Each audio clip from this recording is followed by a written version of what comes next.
So as promised, we did multiplication, now we're going to do division. In division, we have a problem that we need to make sure the radical, when we're done, is in simplest form. And so there can't be any radicals left in the denominator. The process of removing radicals from the denominator is called rationalizing the denominator.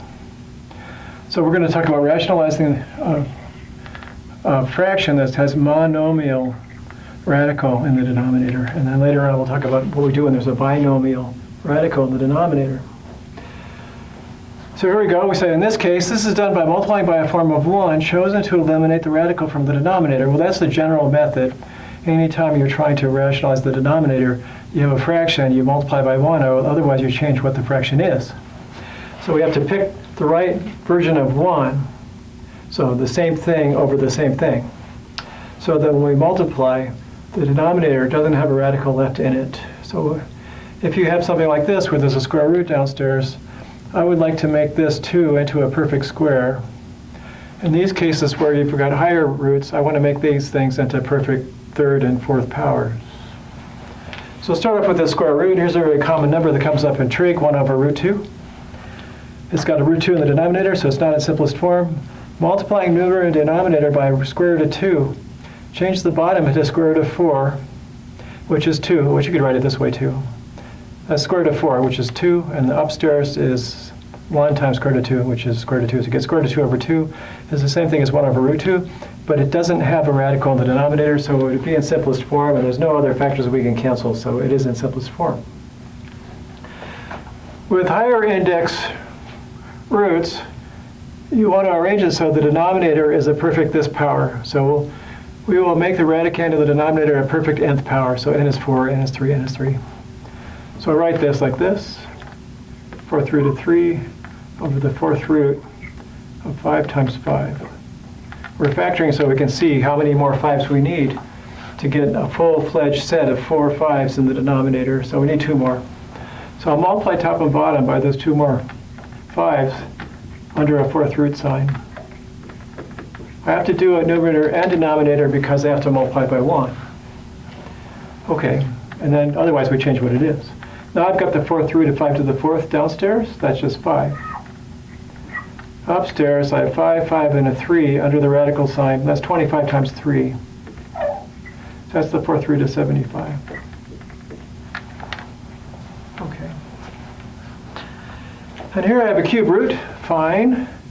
It's already factored. We can see all the factors. So I'll write it here. 1 over the cube root of 2x squared. And now I need 2 more 2's, 1 more x, to make that bottom radicand a perfect cube. And I use the same thing upstairs. Okay. And so that's the cube root of 4x upstairs. Downstairs I've got the cube root of 2 cubed and the cube root of x cubed. So that's just 2x. The cube root of something cubed is a thing back. So 2 is being cubed and x is being cubed. I'm taking the cube root to get them back. Here's another cube root, but the fraction is under the radical sign, so I'll split it up. Cube root of 2p, cube root of s squared. I need to make that an s cubed, so I'll add an extra s. Actually multiply by an extra s.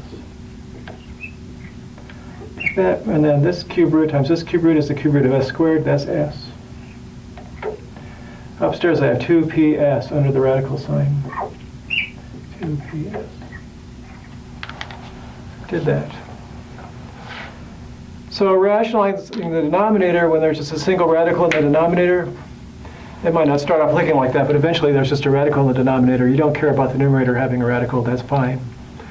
You just arrange it so that what's in here becomes a perfect that power by creating as many extra factors as we need, multiplying numerator and denominator by the same kind of root with those kinds of factors in it, so we can accumulate 4 5s or accumulate 3 2's and 2 x's as being multiplied together when I multiply these 2 radicals. Another radical goes away because you end up with the cube root of something cubed or the 4th root of something to the 4th power. That's the game we play, and that's monomial radical denominators. For binomial radical denominators, things get more interesting, and we'll approach that coming up soon. And I'll see you in a minute with the next slide.